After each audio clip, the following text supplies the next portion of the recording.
Hi, Ms. Johnson. So in this, I'm going to show you both the sample scene that we did this week, and then I'm also going to put the dungeon that we did last week after I do the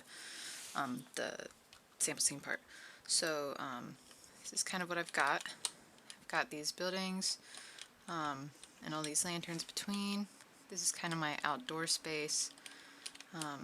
It's pretty identical on both sides here. I've got my little, and then this sort of walkway up into this little restaurant.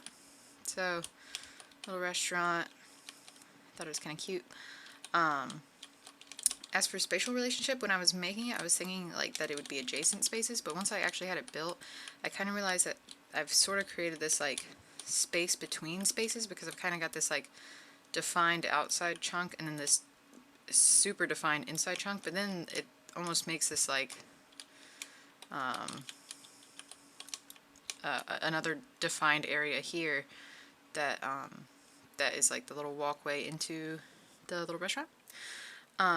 So let me go over to game mode. I should have, yeah, there's the stats.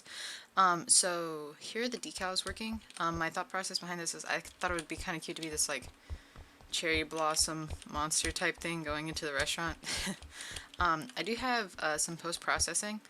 And for the most part, I like how it turned out. I think the bloom is a little intense in here specifically, but if I go and oops, let's see, and I turn around, I like how it looks with these lanterns, and I like how it looks out here, and against the trees and everything. You can also see with the cookie working there with the lanterns, and these lanterns too.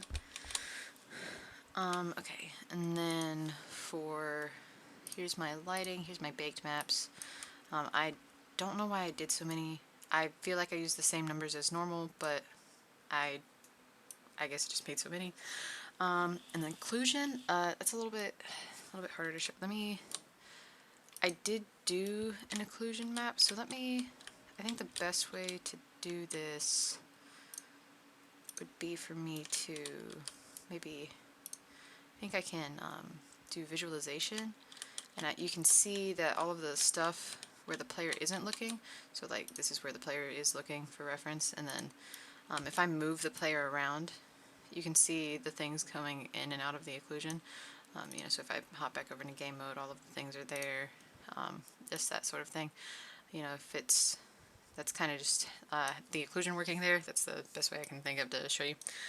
And then the post-processing, you saw the bloom, but then I'll show it connected to the camera here. So I have these here, a little bit of depth of field, a little bit of bloom, and then it was kind of hard to tell, but there is a little bit of motion blur, and it was kind of hard to tell with the recording it. So okay, now for the dungeon. Here's my baked lights.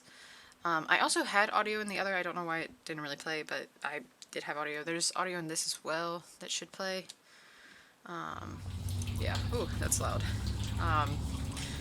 So I'll walk through it real quick and then I'll talk.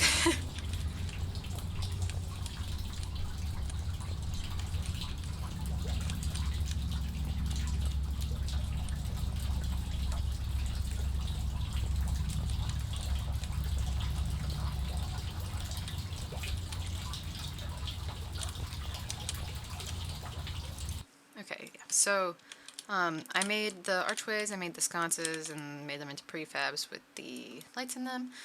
Changed up the door a little bit, and the archways, and that pillar as well. Made the pillar to help cover up the seams. Another archway here. And then what I did for this room was I made a sort of like enchantment table type thing. And then I made this really cool book. Let me turn off the gizmos for a second. That actually has like emissives on it, and I think it looks really cool in the game, the way that the red kind of pops off the pages. I think it really kind of pulled off that enchantment effect. So yeah, that's what I have for the dungeon. If you need anything else from me for it, just let me know, and I'll have the project with me in class and everything. So but yeah, thank you.